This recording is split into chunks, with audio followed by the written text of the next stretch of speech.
समुद्र लेवल से 6000 मीटर की ऊंचाई पर स्थित एक ऐसी जगह जिसके बारे में कहा जाता है कि यह जगह इंसानों के रहने लायक बनी ही नहीं है। फिर भी हम और आप देखते हैं कि किस तरह भारतीय सेना के जवान दिन रात यहां पर तैनात रहते हैं। जी हां, मैं बात कर रहा हूं दुनिया के सबसे ऊंचे युद्ध के मैदान की, जिसका नाम है सियाचिन। सियाचिन का नाम सुनते ही हमारे सामने केवल सफेद बर्फ से ढकी हुई जगह सामने आती है। इसी जगह पर भारतीय सेना के जवान इसे भारत का हिस्सा बनाए रखने के लिए दिन रात मेहनत करते हैं। लेकिन एक वक्त ऐसा था जब पाकिस्तान ने सियाचिन पर कब्जा कर लिया था और भारतीय सेना को वहां से जाने के लिए कहा गया था, जिसके बाद भारत ने अपनी इज्जत बचाने के लिए एक ऐसे ऑपरेशन को अंजाम दिया जिसने सियाचिन को दोबारा भारत का हिस्सा बना दिया था। इस ऑपरेशन का नाम था ऑपरेशन मेघदूत। कहा जाता है कि यह ऑपरेशन भारतीय सेना के सबसे मुश्किल ऑपरेशन में से एक था। चलिए जानते हैं कि भारतीय सेना ने इस नामुमकिन ऑपरेशन को कैसे अंजाम दिया था।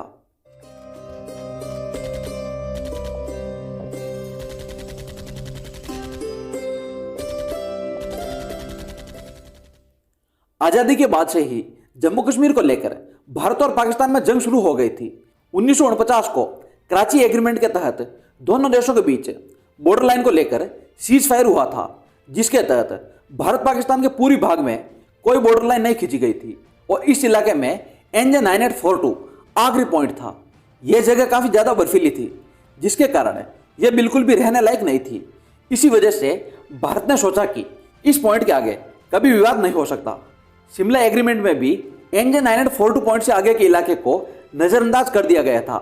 साल 1975 में भारतीय सेना के कर्नल नरेंद्र कुमार को सिंधु नदी में जर्मनी पर्वतारोहियों से कुछ पाकिस्तानी नक्शे मिले।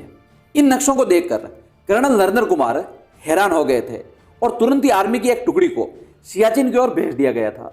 दरअसल उन नक्शों में पाकिस्तान ने पॉइंट NJ-9842 के उत्तर से काराकोरम पास तक के क्षेत्र को अपना हिस्सा दिखाया था।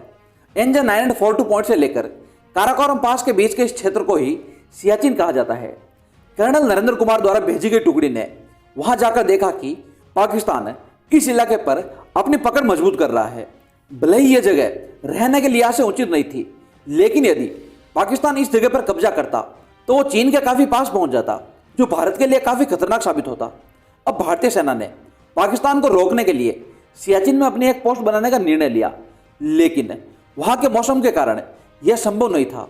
ऐसे में यह डिसाइड हुआ कि भारतीय सेना गर्मियों में इस इलाके में पेट्रोलिंग करेगी। इतने में 1982 में भारतीय सेना को पाकिस्तानी सेना की ओर से एक नोटिस मिला, जिसमें भारतीय सेना की पेट्रोलिंग पर आपत्ति जताई गई थी। 1983 में रॉ को सूचना मिली कि पाकिस्तान ने जर्मनी की एक कंपनी को बर्फीले क्षेत्र में तैनात होने वाले सैनिकों के लिए स्पेशल यूनिफॉर्म और उपकरण का ऑर्डर दिया है।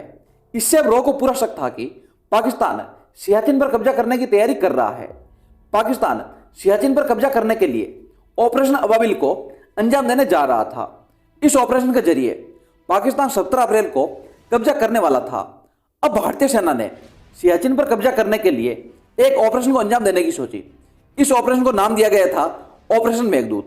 तारीख थी 13 अप्रैल। इस तारीख को इसलिए चुना गया था क्योंकि पाकिस्तानी सेना यह मानती थी कि भारत इस दिन वैसाखी के त्योहार में व्यस्त रहेगा। ऑपरेशन मेघदूत भारतीय सेना के मुश्किल ऑपरेशन में से एक था। अगर हम सियाचिन के जियोग्राफिकल सिचुएशन की बात करें तो भारत की ओर से सियाचिन की चढ़ाई एकदम खड़ी थी, जबकि पाकिस्तान की ओर से सियाचिन की चढ़ाई एकदम सीधी। वहीं दूसरी ओर भारतीय सेना को -40 से -60 डिग्री के तापमान में सियाचिन को जीतना था। भारतीय सेना ने सिर्फ एक दिन पहले आए सैन्य उपकरण के द्वारा ऑपरेशन मेघदूत को अंजाम देना शुरू कर दिया था। भारतीय सेना को वायुसेना के हेलीकॉप्टरों के द्वारा ग्लेशियर की ऊंची चोटियों पर पहुंचाया गया था। जब पाकिस्तानी सेना इस इलाके में पहुंची तो उन्हें पता चला कि यहां पर भारतीय सेना पहले ही सियाचिन, सल्तोरो ग्लेशियर, साइला, बिलाफोंडला पर कब्जा जमाए बैठी है। 21,153 फीट की ऊंचाई वाले इस क्षेत्र में 1500 फीट की बर्फीली दीवार पर स्थित पाकिस्तान की पोस्ट किसी अभेद्य किले के समान थी। यह एक पोस्ट भारतीय सेना की सभी पोस्टों पर भारी थी। इस पोस्ट पर कब्जा करने के लिए भारतीय सेना ने 23 जून 1987 को हमले की कार्रवाई शुरू की। कठिन परिस्थितियों, -50 डिग्री तापमान और बर्फीले तूफानों के बीच 8 जम्मू कश्मीर लाइट इन्फेंट्री के जवान सैनिकों ने 3 दिन और 3 रातों तक सैन्य कार्रवाई करते हुए 26 जून 1987 को इस पाकिस्तानी पोस्ट पर कब्जा किया। युद्ध के इतिहास में यह एक अद्वितीय और असाधारण योगदान था। बाद में इस पोस्ट का नाम इस अभियान में विशिष्ट योगदान देने वाले एक बहादुर सैनिक के नाम पर बाना टॉप रखा गया था। तब से लेकर आज तक सियाचिन पर भारत का नियंत्रण है। यहाँ पर भारतीय सैनिकों को न केवल दुश्मन देश से खतरा होता है, बल्कि यहाँ के खतरनाक मौसम, बर्फीले तूफानों और एवलांच के खतरों से भी लड़ना होता है। सियाचिन पर अब तक 1000 से भी ज्यादा सैनिकों ने अपने प्राणों की आहुति दी है। आज भारत का हर शख्स इन जवानों की शहादत को सलाम करता है। तो दोस्तों, यह कहानी थी भारतीय सेना के ऐसे ऑपरेशन की जो लगभग नामुमकिन था, लेकिन फिर भी भारतीय सेना ने कर दिखाया। आपको आज का हमारा ये वीडियो कैसा लगा हमें कमेंट में जरूर बताएं। यदि वीडियो पसंद आया तो वीडियो को लाइक और शेयर कर चैनल को सब्सक्राइब जरूर करें। मिलते हैं अगली वीडियो में, तब तक के लिए जय हिंद, जय भारत।